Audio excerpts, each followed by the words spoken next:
you're here. Why don't you pretend you can see me? Once, You know, wherever here is. have no confidence. And then you'll see another, it'll say leave. So, and then there'll be another leave. so I think it's about 10:30. Then you press that. Don't bother. Trudy says this was depressing. The problem is I'm so intimidated by you're- it. Any thoughts on chapters 8 and 9? because Just if general you're thoughts. roasting, you get insurance. I can't hear with Vic and Yeah. talking. So what I don't understand is how does this relate to the title? You know, the last kings or whatever it is. Oh, Well, we're seeing why the first word is important. Last kings. Last. Yeah. They're no longer kings of Shanghai. But they weren't the kings anyway. Right. Well, They were sort of business kings, Yeah. self-proclaimed kings. Any observations that people want to make? We're now at the end of the war. Well, unless someone wants to make some observations, let's see where we've been. So we started with the Sassoon family that in the middle of the 19th century, which they are forced to leave Baghdad. They are prominent people. They go to India. They do well in India, but they're a little frightened of Gandhi and what Gandhi is going to bring, or what things are going to happen. And so they get to Shanghai, and they get they're just there in time for the Opium Wars. And there's the first Opium War and the second Opium War. After the first Opium War, it's basically they are selling, and they become the opium kings, basically. After the second Opium War, selling opium becomes illegal, and they turn to other things. Now we're also dealing. So the Kaduris, who are related to the Sassoons, but have been trained in the Sassoon schools, they go into real estate and become fabulously wealthy. Not as wealthy as the Sassoon, but very exceedingly wealthy. And they are oblivious, it seems, to everything that's going on in the country, because we're dealing with a country that's technologically backward, or not as advanced,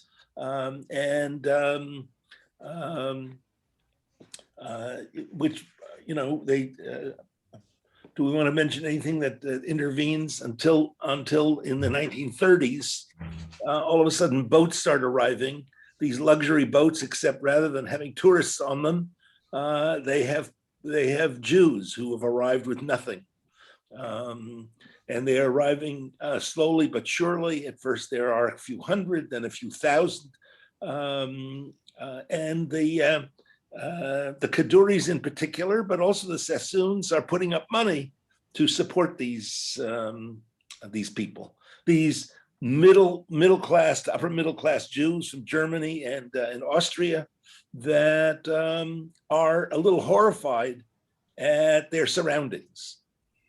We're then dealing with the Japanese, and for whatever reason, the Japanese throughout the war put the Jews in Hongqiu, in this poor area, but the Jews survive. At the end of the war, it seems that as many Jews as arrived actually leave. So it's about 18,000 Jews. So there are deaths in the meantime, and there are also births. Life goes on. And that's sort of where we left off last week. with the end of the Second World War. And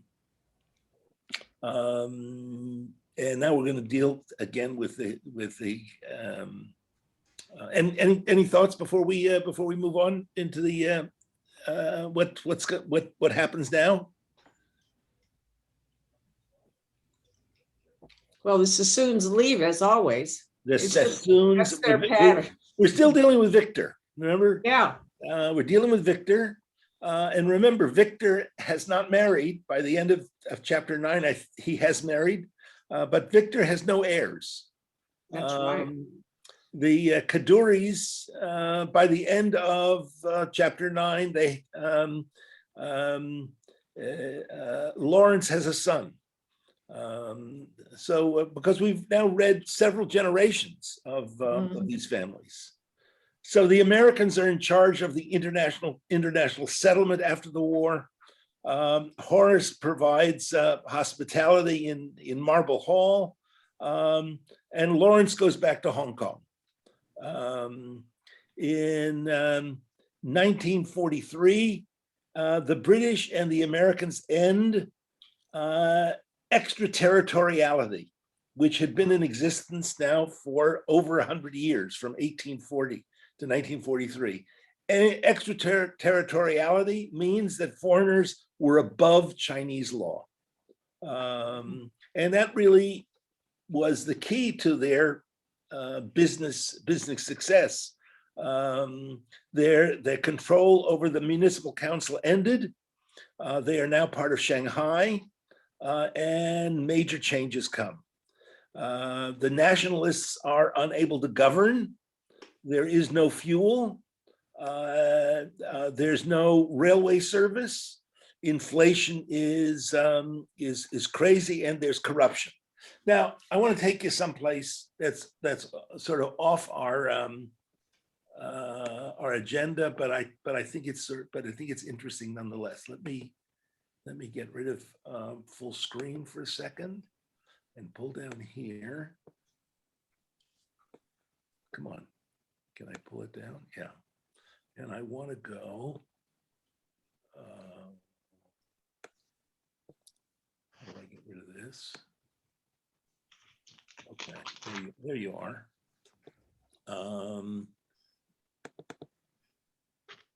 So I wanted, let me pull this up. Sorry for my technological inabilities too. And can you see that? Money. Yeah, this was a collage that my grandmother put together that we have in our hallway. It's not a great photo, but this was money during the German inflation in the 1930s. So this is not, so here you see 5,000 marks. Here you have 50,000 marks. You have 1 million. Here you have, you have, 100, this one's 100 million marks. So inflation went nuts. My grandfather, I'm told, here's 50 million marks. My grandfather was a manufacturer's rep, so he traveled. And what my mother said was that every evening he would call home, tell my grandmother how much money he made that day, because then she had to go the very next day and spend it, whether it was on eggs or butter or whatever, because by the next day, whatever money he had made was worthless. Mhm. Now I'll show you two other, you see this one here and this one here? Look at this one. Does this seem strange for German money? Looks like Moses with the 10 Commandments. Yes. This was money that was printed in Theresienstadt. My great-grandmother, my grandfather's mother, was taken in her 80s to Theresienstadt, and she was there for some time. And Theresienstadt was supposed to be the model camp well, it wasn't so model, but they conducted their own affairs. They printed their own money. So here's actually you can, if you go online, you can buy these bills on eBay. But so that's there too. But this is just, when there is inflation, and we've had inflation here, and we're now experiencing some inflation. But this is it destroys. It absolutely destroys your entire economy. Okay, let me go to full screen again. So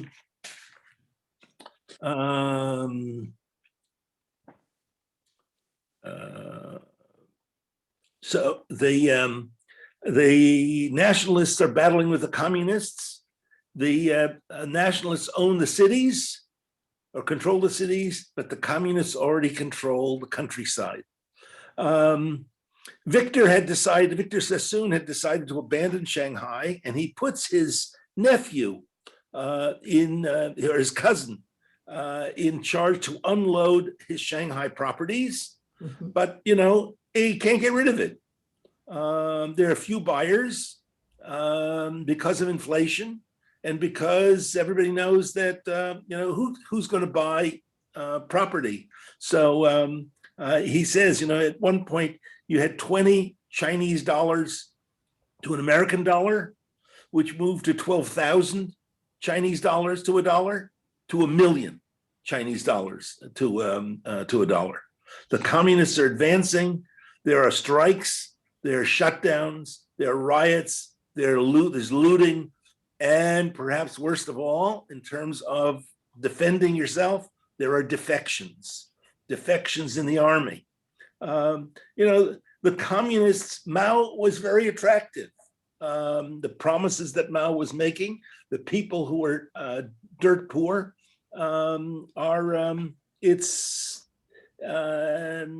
so people defected to the communists. Who number one, they had it looked like they were going to win eventually, and what they promised was very attractive. We read about how to get out. You have property, and the Kaduris evidently have, probably the Sassoons too, museum quality possessions. Horace has an ivory collection, a world famous ivory collection. And if you look at page 209, I just like this story. 209 in the middle of the page. The nationalist military position was collapsing. Thousands of nationalist Chinese troops defected to the communists. Hundreds of thousands surrendered, and the communists seized their American-made rifles and trucks. By the end of 1948, the communists were massing in northern China, preparing to move to the south across the Yangtze River and to Shanghai. Horace turned his attention from the fate of the Kaduri companies to the risk facing Marble Hall and the Kaduri's museum quality possessions. Horace owned one of the most valuable ivory collections in the world, which prior to the outbreak of hostilities, he had entrusted to a French judge living in the Vichy French concession. This judge, near the end of the war, turned up surreptitiously in the middle of the night, asking Lawrence to hide a gold ingot on his behalf. Lawrence buried the gold in the garden. After the war ended, the gold was retrieved and returned to the judge. Horace inquired about his ivories. The French judge looked uncomfortable and said it would be very difficult to find them. Subsequently, they turned up in an antique shop. Horace offered to buy the collection back, but was rebuffed. One more paragraph. It seems, however, that the Kaduri's Chinese servants likely had contacts among Shanghai's powerful underworld. When Lawrence visited Shanghai, one of the Chinese servants came to him, agitated, telling him that a strange man was at the front gate, asking for a Kaduri.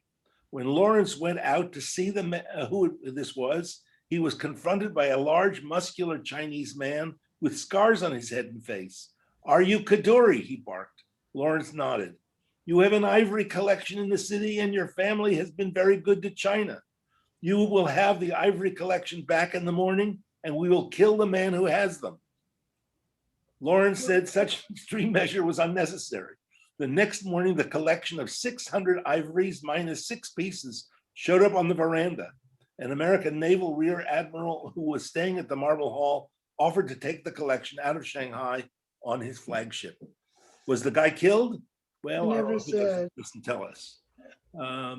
But so at the same time that on one hand, you can think of these families as despotic. They had great loyalty among their employees. The ivories were retrieved. Horace departs.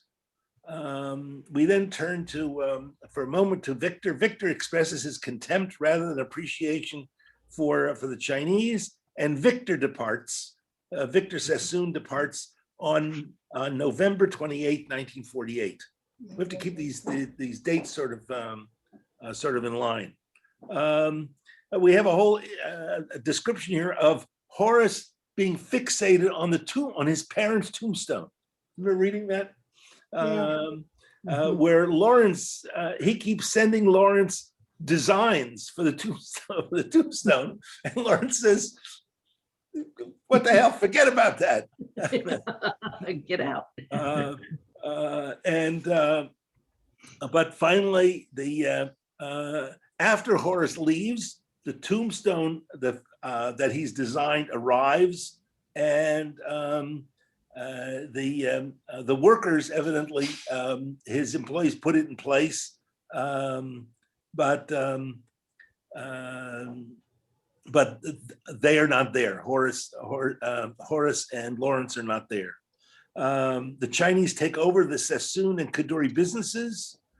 They impose heavy taxes. Now, here the communists come in, but they also have no resources, and so they impose you cannot leave without paying these huge taxes. Lucian Ovadia becomes a prisoner. Lucian Ovadia was Victor's cousin that was left behind, all kinds of things are seized. The Kaduri school is seized. Madame Sun Yat-sen now takes over the Marble Hall for a children's theater and clinic. She doesn't ask permission. I mean, she sort of asks permission and then she goes and takes it anyway. Victor turns over $500 million in real estate in order to, in exchange for his cousin Lucian. And the synagogue is turned into a mental hospital. By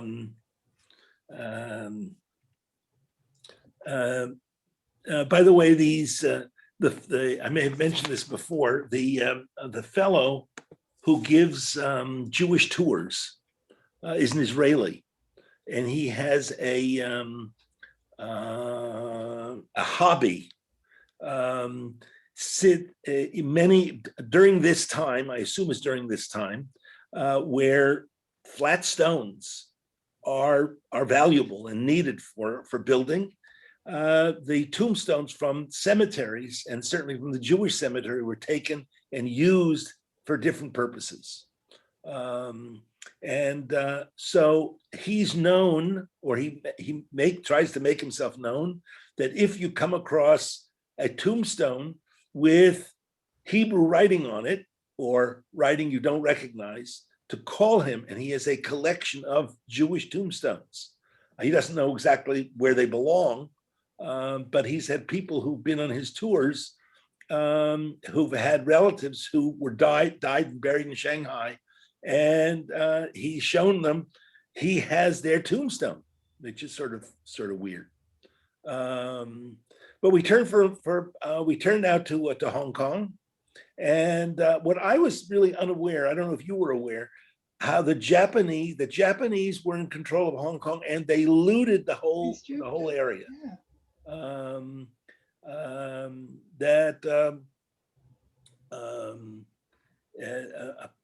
Property, the population in Hong Kong is divided in half.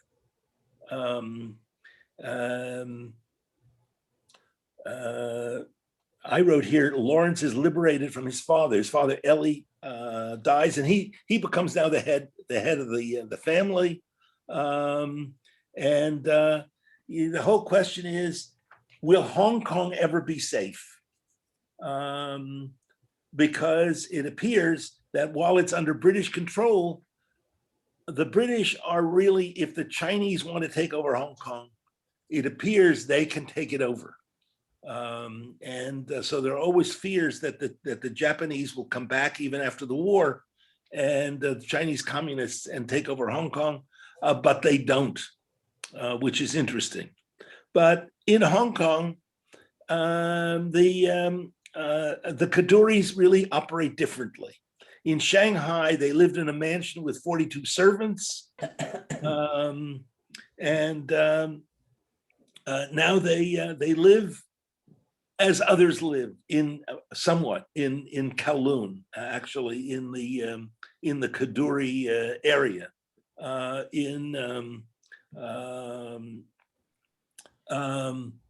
Lawrence is, we're told, really helps to rebuild Hong Kong. He becomes the head of the of business endeavors.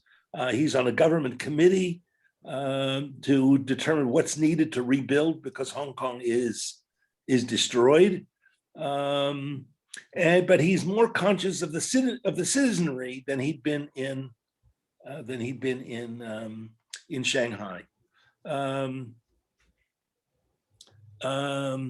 There's a section which our author talks about what's going on with business and what's going on with some of these businessmen in China, and he talks about this guy named Rong Yiran, who was the flour and cotton king. He's Chinese, the flour and cotton king of China, who had 31,000 employees.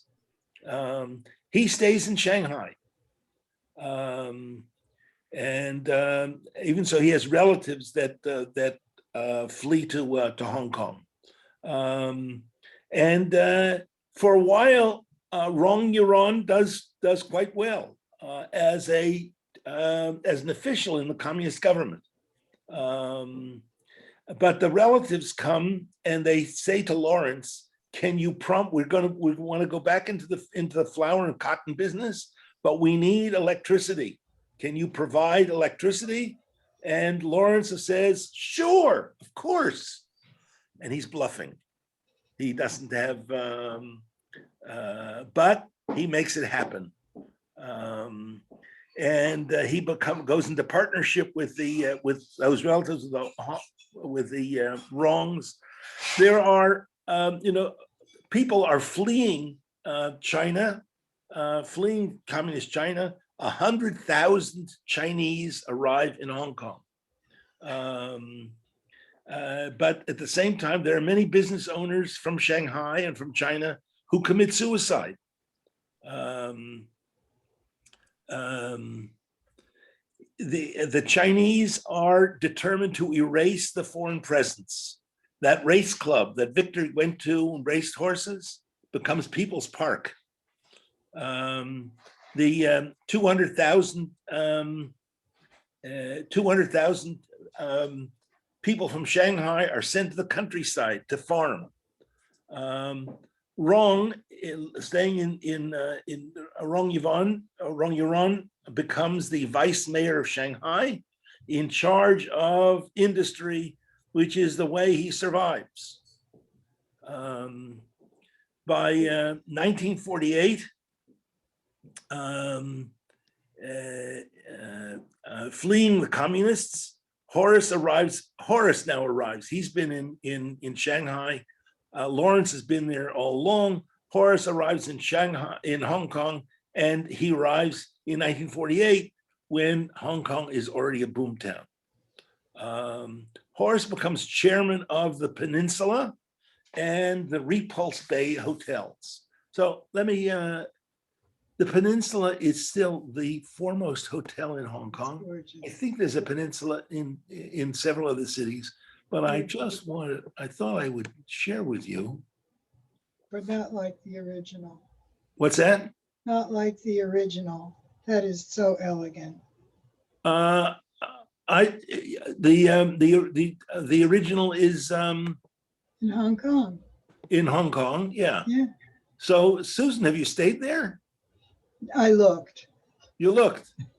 So Spent a lovely afternoon in the lobby. so I want you to just get a little feel for so this is, can you see it? It's. So which is this? Is this in Hong Kong or in This is Shanghai? this is the Peninsula Hotel in Hong Kong. You can see it? Yes, yes. Okay, that's sort of one view. It's pretty grand. Let me give you let me give you another view.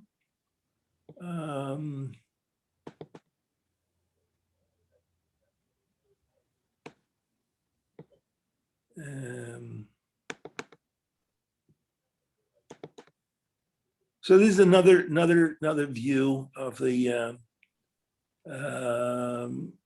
So and so this is a current view. this is if you go to the website of the Peninsula Hotel today.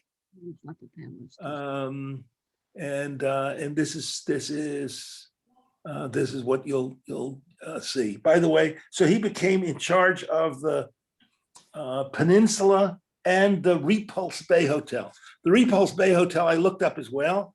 The Repulse Bay Hotel was torn down in 1982, but they have pictures of it, and it is also pretty grand and magnificent. I just looked up the price. It's only $361 a night to stay at the Peninsula.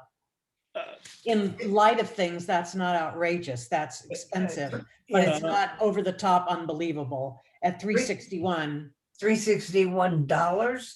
$361 for a night at the fanciest hotel in town. Yeah, not bad. Not bad, especially since all of Hong Kong is very expensive. So he tells us that our author tells us a story in 1949 of a gardener who is Horace is staying in outside the city in their they have an estate outside the city, and here you have in 1949 there are 10,000 Chinese a month who are fleeing to Hong Kong. And he sees this guy who is, I think, the nephew of the maid in the house, and his name is Leung Chik. And Horace takes him under his wing, and he brought other and helps him, gives him a loan. And what do you think Leung Chik does? He brings other Chinese to Horace. There's this anti-Semitic joke. The priest comes to the barber, and when he wants to pay, people familiar with this joke? When he wants to pay, the barber says, "Listen, I don't charge clergy. It's on the house." After which the priest comes the next day with a statue of the Virgin Mary as a gift. A few days later, a Protestant minister comes and has a haircut, wants to pay, and he says, "Listen, I don't charge the clergy." And the next day he comes with a beautiful Holy Scriptures as a gift for the barber. A few days later, a rabbi shows up, has a haircut, wants to pay, and he says, "Listen, I didn't charge the priest, I didn't charge the minister, I don't charge the clergy. It's on the house." Which the next day, the rabbi comes with another rabbi. Now, I thought of that joke only because I can tell you the circumstance in which I heard the joke the first time, which was it's at base an anti-Semitic joke. No kidding. But in this case,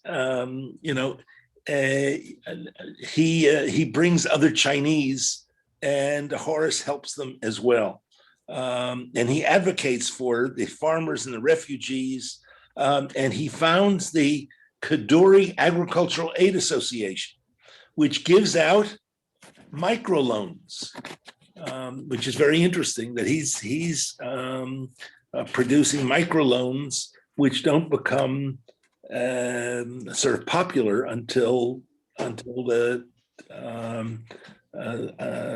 maybe 20 years ago.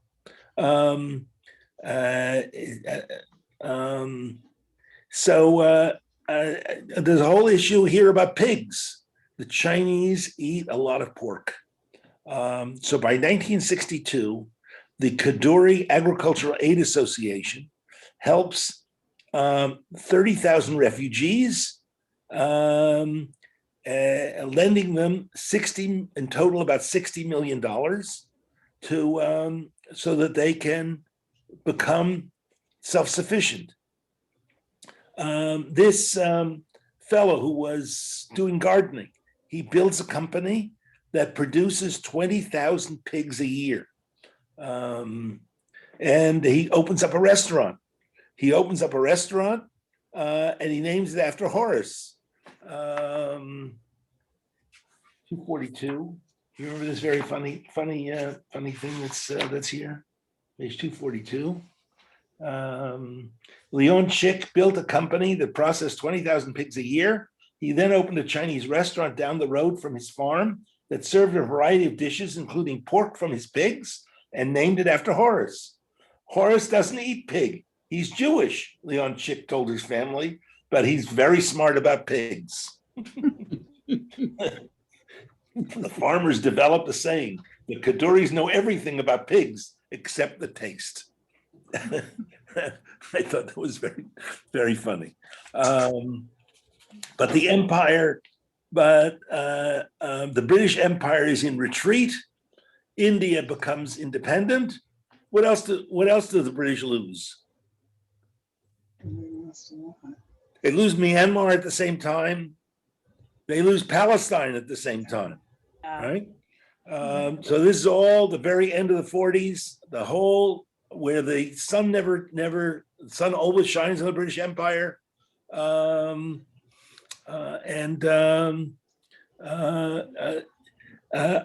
was on a Zoom call about.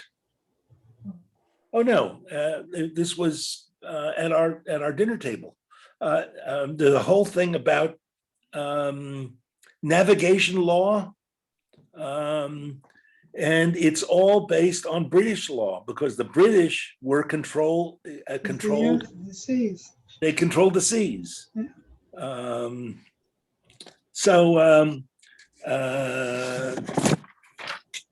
In Hong Kong, they're determined. They're frightened of the Chinese. We are going to be neutral, and we're going to push capitalism because the alternative is for business is disastrous. Lawrence continues his involvement with electricity. He's provided electricity to factories and now to residential areas. He's producing, and it's a very interesting section. You know, what does electricity do? Without electricity, you are subject to short days in the winter. You are subject to the cold. You are subject to the heat. You are, and with electricity, the Hong Kong, they get air conditioning, shopping malls, elevators, And what is most indicative, if you've been to Hong Kong, are high High rises, rises. right? And they want to prove that they they understand that colonialism has its past, but colonialism had its benefits. And Hong Kong itself is run by an elite, and Lawrence is accused of profiteering. So was he profiteering? Probably.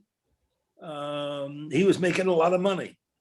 But at the same time, he was building things for the betterment of Hong Kong.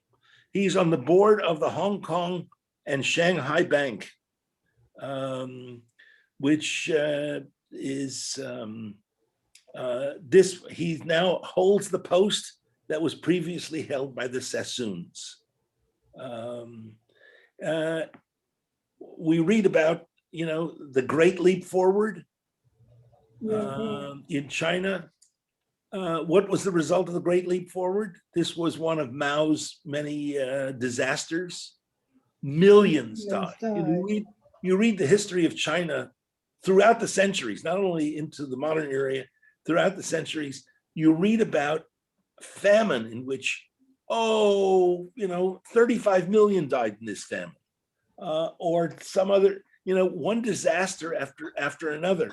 The Great Leap Forward was a disaster. Victor Sassoon never returns to Shanghai.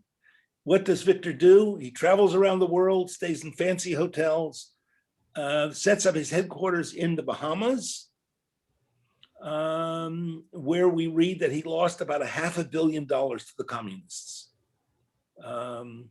He sold his properties in Hong Kong. He established an insurance company. Some of his employees followed him to the Bahamas. He's involved in horse racing, again, with stables in London and Ireland. And he finally gets married. I think he's in his 70s. He marries his nurse, Evelyn Barnes, and Victor dies, and it's really the end of the Sassoon epic. Victor dies at the age of 80 in 1961. Lawrence builds new headquarters. He builds and I'm not sure he builds it from scratch, the tallest skyscraper with a museum, with a top floor penthouse for his son, Michael. And back to Ron Yuran, who was vice mayor in charge of industry. Mao becomes suspicious of China's richest city, which is Shanghai. And we go from the Great Leap Forward, after which there's an attempt to take over China from Mao. But Mao comes back with the Cultural Revolution to topple some of these people and to take over his opponents with the very young.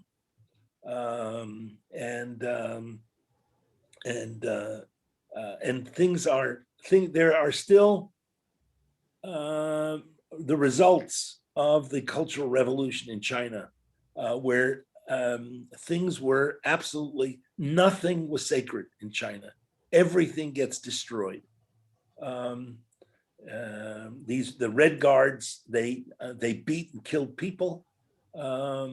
It's middle school and high schoolers who now are under Mao's leadership become the leaders.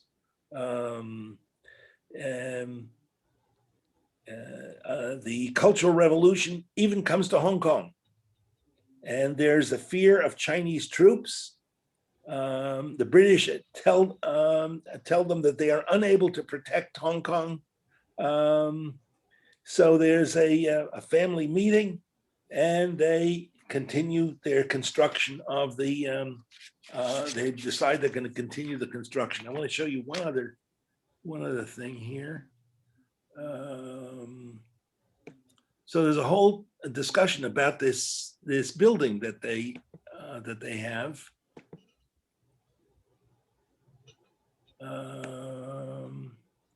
So here's the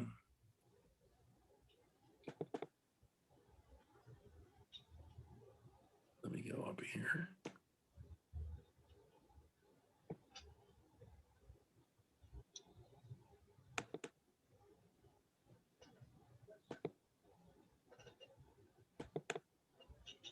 You're muted, honey. I'm muted. No, I'm on mute. Okay. You see that building? Yeah. That's it. That is evidently called the St. George Building. Which one? This big gold building. That's The one in the foreground, yeah, okay. that's the head of the and I had a description here. I've lost it on my phone. Of this building was taken over by Lawrence and Horace's father. But then there was a whole thing about what was it that they put on the outside? Looks like Some- There was some kind of cladding, Yeah. And here you aluminum or something or other. Here you can see the cladding on the outside because that's the gold color. And that building is still there today. You look from Kowloon over at Hong Kong, across this I don't know if it's a bay, and all you see are high rise all the way up the hill. But the fancy buildings, the business buildings, are down below. Let me see. I think there was one other picture that I had. But when they built that, I thought they were having some kind of an issue with money, and they decided they were going to go ahead and do it anyway. I think the issue wasn't money. I think the issue was the fear that the Chinese were going to come. And at the end, they talk about actually they see that there are Chinese troops, and they go and they check and they find out the Chinese troops are facing in the wrong direction. Yeah, that was interesting. Their fear was ostentatiousness because they were putting this bronze shiny material on this building, and they thought that it would stick out like a sore thumb, so that if the Chinese came, they'd see this big shiny building that was this high rise, and with all this bronze stuff on the outside that cost an arm and a leg to put on, and that they would attack it. And so they think they were feared of sticking out ostentatiously. Yeah, I don't know if that's certainly possible. The other thing is, in the book of Jeremiah, when the Babylonians are attacking, and the people are fearful, and Jeremiah has to decide whether to somebody comes to him, and a relative comes and says, buy my building. Well, it's not a good time to invest when you think you're going to be invaded. Yeah. There's a place where God says to Jeremiah gets a revelation, and God tells him, invest. In other words, this is not a time to fear. This is a time to move ahead. So, Barbara, I don't know whether it is that it would stick out and be a source of attack, or a statement to the people of Hong Kong. Do not fear, Hong Kong will not fall. So this is, I don't remember why it's called St. George, but this is the building, and I think they're still in that building. I think George is the patron saint of the English. They can't see me. St. George, yeah. Let me just see if I But can. what I don't understand is I know, but they knew I that don't there was think going that- to be a handover. They knew that the treaty concerning Hong Kong was going to end. And I don't know if they were in denial or what. Well, you know, it had, I guess one of the issues was, were they, even if it gets turned over, were the Chinese really going to destroy this, what they had? Well, They did it before. But they also, before they had the French concession and they had the Shanghai thing. And so maybe they're thinking back to those days where, I mean, of course, the Chinese communists came in and destroyed everything. But before that, they had all this special relationship. So maybe they thought, if we're so successful and we're so advanced and so developed, they're not going to come in and tear it down. They're going to appreciate that we built all this wonderful stuff and they're going to want it. And maybe they'll let us continue to have special rules and special dispensation. Which in fact they did. I mean, they promised the British that for, what is it, for 50 years, they wouldn't intervene in Hong Kong. And they're fighting over that. That's what the demonstrations are. I found what I had before, which is in 1928, at a time when there were few skyscrapers in Hong Kong, St. George's Building was purchased by Sir Eli Kadoorie. How do you say that word? Skion, S-C-I-O-N? Scion, of a successful family business. After the war, dramatic changes were afoot in the city. Hong Kong's economy was no longer solely reliant on entrepot trade, but instead the site of a rapidly expanding manufacturing and tourism scene. The topography of Central reflected this change and underwent a dramatic evolution in line with increasing clamor for office space. Amidst the changing face of Central, brothers Lawrence Kadoorie, later Lord, we haven't learned that yet, that Lawrence becomes a Lord, and Horace Kadoorie, later Sir, sons of Sir Eli, decided to redevelop St. George's Building to cater to this growing demand. A trio of Chinese, Austrian, and Scottish architects were chosen to fulfill the Kadourie's unique and prestigious design brief. The new 275-foot St. George's Building was unveiled in 1969 and was widely acclaimed as one of the first aluminum curtain wall designs in Hong Kong. Huh. Two prestigiously early tenants were the American Club and the Bank of America. Today, St. George's Building is a preferred location for a diverse range of tenants, including boutique financial services, private investors, and family offices, as well as insurance and legal personnel and other specialists. It has a total floor area of 183,000 square feet, with retail shop spaces on the ground floor and office units above. The building retains its distinctive and unique character as a striking bronze tower. St. George's Building offers professionals and businesses an exclusive and discreet location in the heart of Central, and the same high standard of building management that the Kadoories have insisted upon since the 1920s. So that's, so in other words, so the Kadoories live on, and the Sassoons, Not so. the Sassoons, you know, are have a distinct period of time, and with Victor, they really come to an end. I have a question, Rabbi. Yep.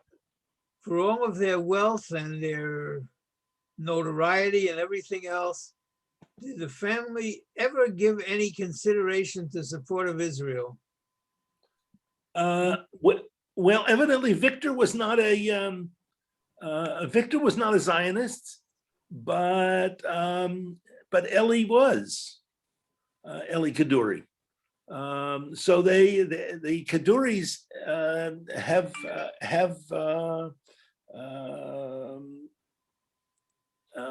contributed.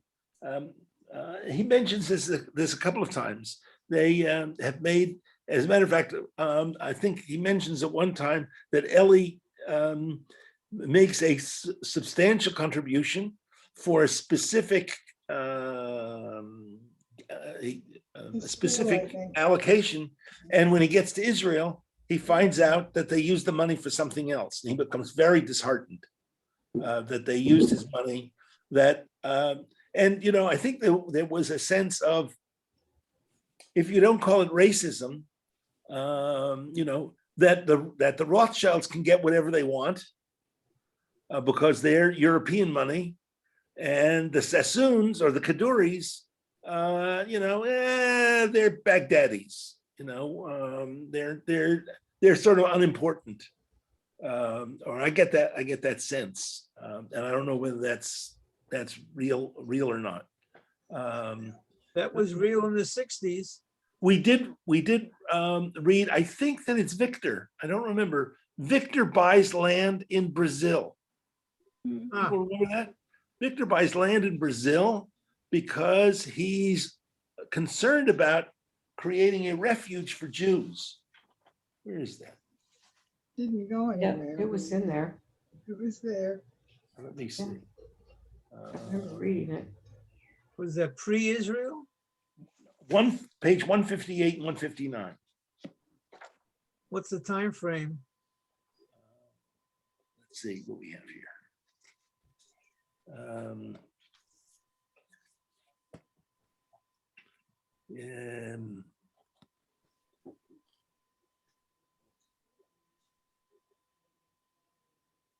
Despite his bravado, we're talking 1938. Hmm. Despite his bravado, Victor was increasingly worried and started planning for an uncertain future. In 1938, he flew to Brazil and purchased 10,000 square miles of land. I think that's a pretty big plot. Ostensibly, by the way, one of the British guys did as well. I don't remember. Ostensibly, he made the purchase as an investment. With Germany and Japan rising and threatening Asia and Europe, he believed that the future lay in the United States and Great Britain, linking up and harnessing the natural resources of South America. But his real purpose was to try to find a refuge for the Jews. Victor was not a Zionist. He didn't believe that the answer to the refugee crisis was sending Jews to Palestine. South America was more practical. He met with Brazil's president, Getulio Vargas, and proposed the creation of a colony where the Jews do everything from being sweepers to president. Like every other government in the world, the Brazilian government wasn't interested in helping Jewish refugees. Vargas told me he wanted the right sort of people to come. That sound familiar? You ever heard that before? Yes. The right sort of people to come. Uh-huh. A race like Danes and Scandinavians. Boy, you wonder where our president got that. With no imagination, no brains, but with great capacity for tilling the ground, Victor reported later. He didn't want anybody who desired to live in their towns. He wanted them out in the country to till the soil and stay there. Returning to Shanghai, Victor found the powerful non-Jewish members of the Shanghai Municipal Council, in effect, the government of the international settlement, becoming impatient. It's quite impossible to absorb any large numbers of foreign refugees. The council told Victor the city may be compelled to take steps to prevent further refugees landing. That's 1938 when the Jews are coming. So he thought of now,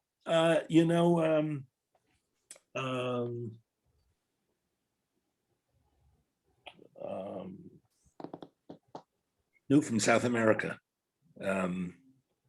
our members. The Verachevskis? No, the other South American family. Raul and Lydia. And Lydia actually comes from Moisesville. So, yeah. Where? From Argentina, not Brazil, from Argentina, from basically Mosestown, an area that where her brother was is still an Argentinian cowboy, Argentinian Jewish cowboy.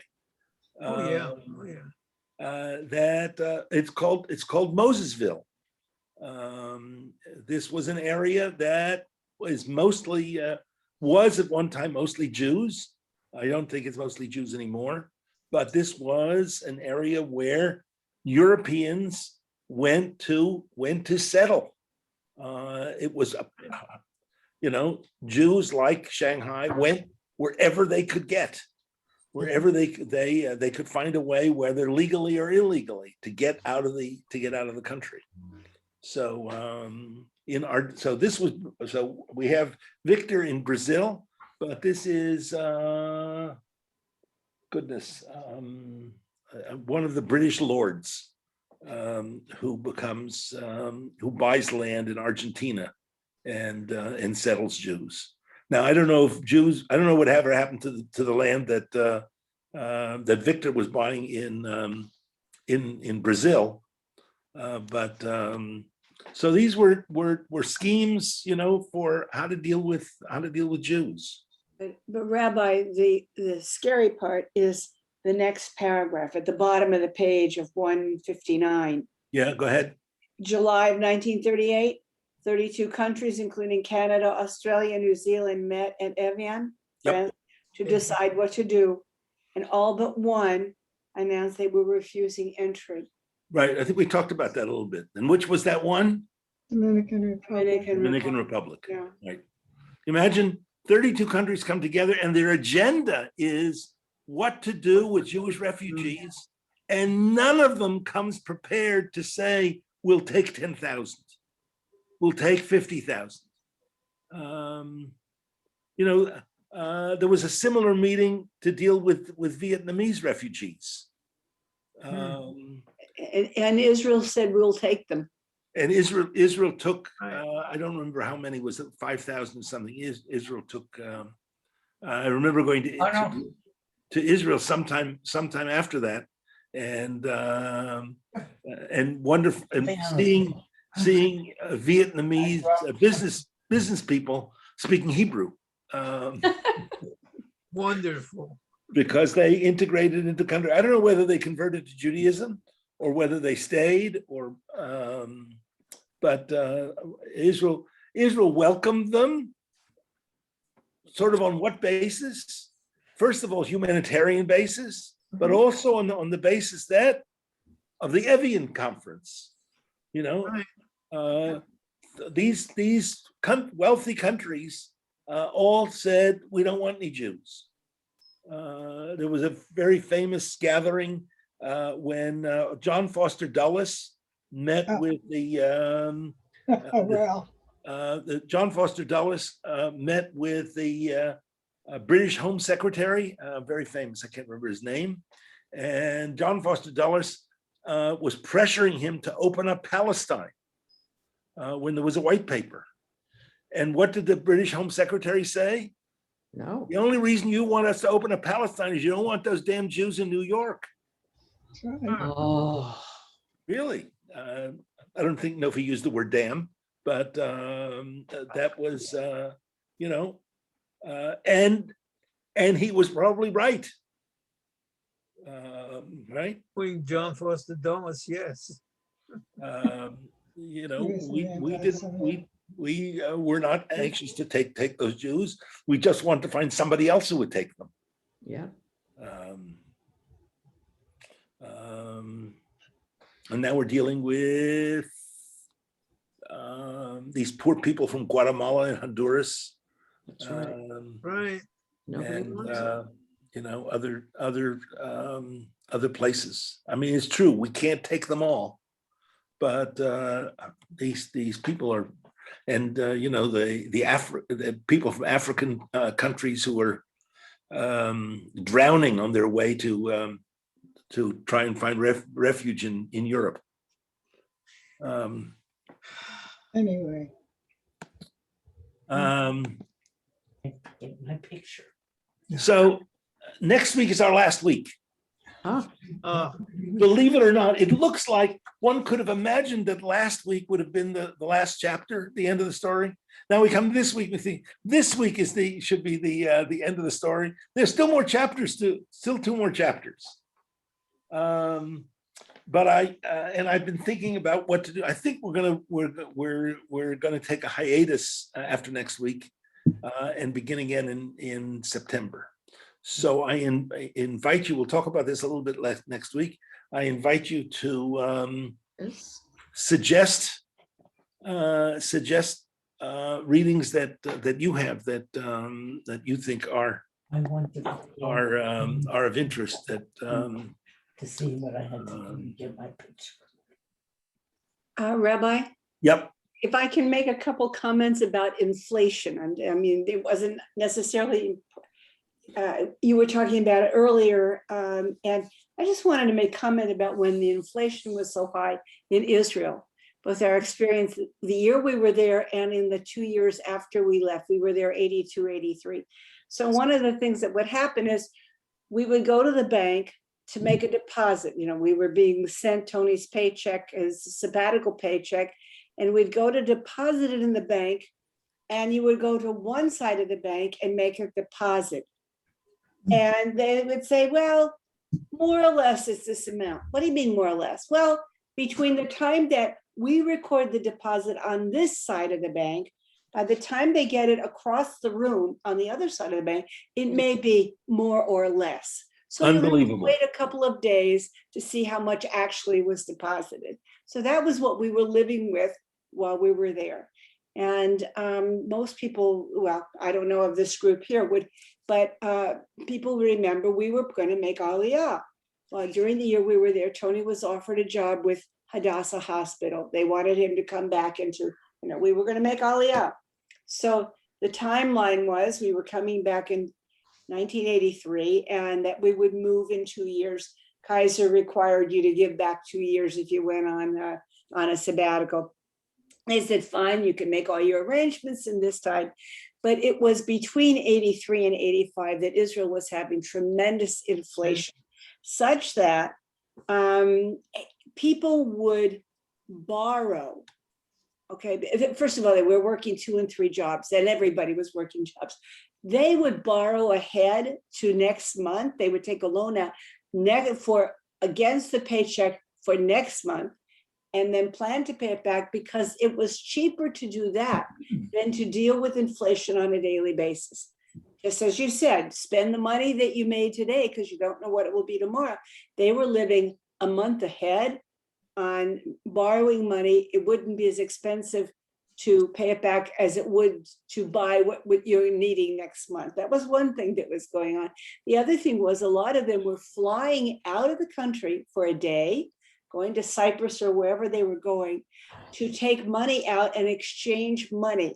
And even the trip in and out of the country was less expensive than exchanging money out of the country and coming back with more in your pocket than if you didn't go. So this kind of thing was happening. And in October of 1984, we got a call from Hadassah saying, sorry, the job is gone. There have been eliminations and consolidations. And the job that Tony was offered was gone. And we spent the next week, 2 weeks, whatever it was, checking all over the country, looking for any work. And there were no jobs because of the inflation. They were consolidating, they were eliminating, and so on. And we ended up not making Aliyah, which is, you know, we're here and it's fine. But that was all part of the inflation story that had to do with what was going on in Israel. Triple-digit inflation was going on from 83, the middle of 83 or so, through 85. And in a sense, we were the victims or the recipients of it, however you want to look at it, of that inflation. So at the end of that, Ariel Sharon decides that he's going to bury Netanyahu, and he makes him finance minister. Right? And what happens is Netanyahu really gets the economy under control. Yeah. You know, he's not my favorite prime minister, but evidently this was Sharon trying to really get rid of Netanyahu. Okay, And done. Netanyahu becomes famous Right. because he gets the economy under control. Yeah. A couple of you may remember it was illegal for Israelis to have dollars. Yitzhak Rabin was thrown out of office because his wife had a dollar account. That's right, right. Right? His wife had an illegal dollar account. Why did she have a dollar account? To avoid inflation. Okay. And many people were anxious to change money in order to get dollars. Well, we had our cousins down in Beersheba. Yossi had a little repair shop. You know, he would repair shoes and he had little bags and whatnot that he would sell right in the bus station in Beersheba. And as we were coming back from sabbatical, he said, I have dollars. Will you take them and then send me a check or something? He said, I have money I can't spend here, but if you'll take it home and then send me a check for it, I can deposit it. So I came home with, it was close to $20,000 in cash that I had to not declare and had to hide very carefully so that it would not be detected as we came back into the country. And then You're an agent of organized crime. we said, you know, here's your inheritance or whatever it was. But that was the craziest thing. You know, we just heard that Priscilla Kostner is a federal Criminal. criminal.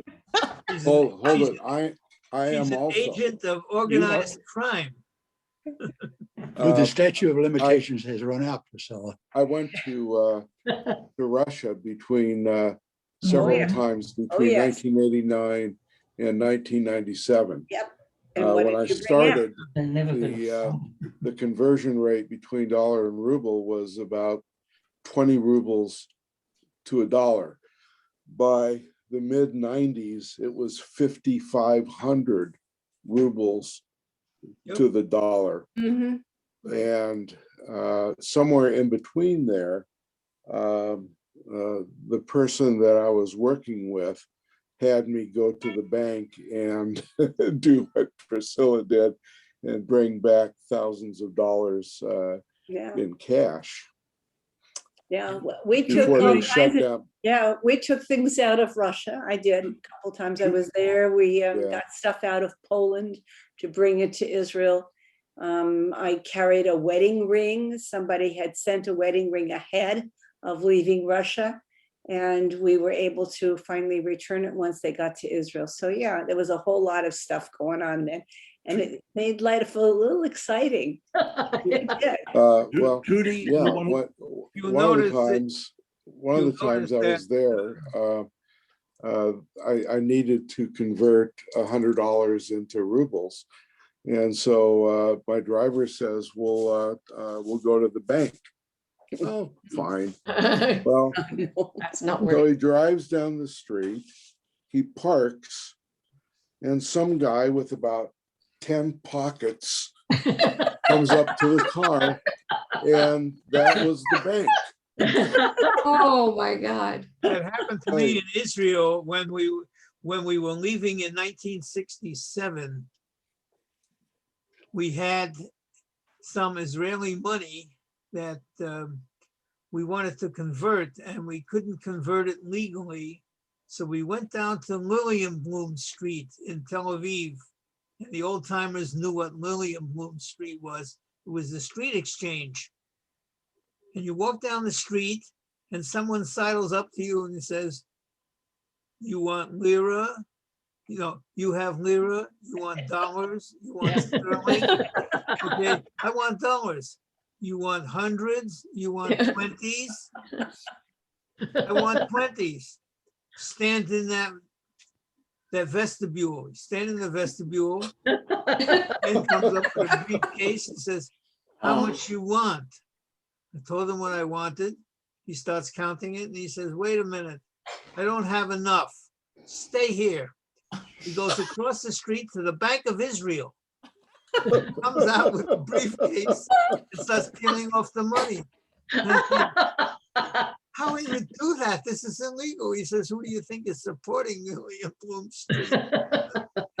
And when Trudy, you the- had your hands raised before. the exchange rate was always posted in the paper, and when the war started, it said, William Bloom Street is not working today.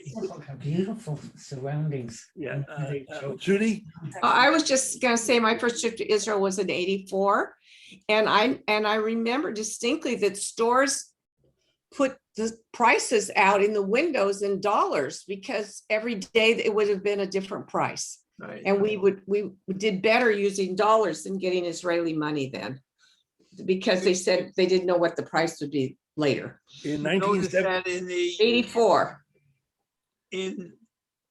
in all the exchange rates, Israel money is notated as NIS, New Israeli Shekels, because that is the result of 1,000 to 1 change somewhere in the 80s, and the shekel itself was, I believe, 100 or more to 1 change from the Israeli lira, which was 3 to $1 Bagels. in the It's a 60s. mess. so we had in 1974, by the way, this black market was an open and legal black market, or it was semi-legal. The Israelis didn't police it. Yeah, we were told not to go to the bank, that we should go to whatever. I can't even Right. remember where it was in the old city. Right, and get money. which I did as well. And Yeah. the Israeli authorities knew what it was there. Yeah. 1974, we went for a year, and thank goodness we signed a contract for an apartment in shekels, because the exchange rate was 3.5, and it moved while we were there to 4.2, which meant that our rent went down. And the people who owned the apartment were not very happy about that. And then when that happened, I'd never been to a devaluation before, and we went later that day of the devaluation. We went to the grocery store, and the grocery store was empty. Yeah, it was weird. Everything was marked at the old price, and so people bought everything at the old price because the new stuff would come in at the new price. So anything that all the staples were certainly gone. Canned goods, coffee, sugar. It sounds familiar, doesn't it? The produce you couldn't. This was a whole new experience for us. I mean, and taught us a very interesting lesson. When we were there, they stopped putting the prices on. Kind of what Trudy was saying about putting it in dollars, but where I lived there, it didn't put dollars. There were no Americans or no English speakers or anything. And there were no prices, because if you went I'm and on bought a Zoom meeting, I've been on for an hour, and they can hear me, but they can't see me. And I see no way that I can push anything to get them to see me. Anyway, the prices changed throughout the day. Could be that your camera's video is turned off. Anyway, Well, forget it. I don't know how to turn it on. Well, I will take a look, just a minute. Sure. Okay. Okay, I'm gonna. All right, Barbara. Yeah, I was just saying, no prices, because exactly what you were saying. If the old price was on there, you would buy it at the old price, but they just stopped putting prices on altogether because the price changed during the day, or it changed every day. And so you would never know how much are the eggs, how much is the milk, how much is the bread, whatever it was that day, you just bought it because you never knew what the price was. That was for a while. I was there also from 74 to 83. So it was during both those times you're talking about. The whole time I was there, inflation, and it went from the lira to the new shekel during that time also. And yeah, it was. What are you doing? And what should I have done? Elaine, Put yourself on mute. Well, the reason I'm asking. can you is mute we're yourself, gonna- Elaine? Mute. Elaine, you're on the thing, you gotta go, Okay. get back to your call. Okay, all right. All right, everyone. See you next week. Thank you. Okay. This was fun. All right. Now you can see Yeah. me and now it's time to say Okay. goodbye. Thank So you. So- you really want, Rabbi, so you Yep. really want to take that much of a vacation? Is that what you're telling us? Well, it's not a vacation. It's, different people are gonna be away different times. Yeah. And we're looking for a book that would be really interesting for everybody. So Yeah, we're but looking for that. but you really want to wait until, you want to go through summer and not do anything? Is that what you're telling us? I think we're gonna wait till September. Yep. Yep. Okay. All right, So, have a good week. See you okay, next week. okay, bye.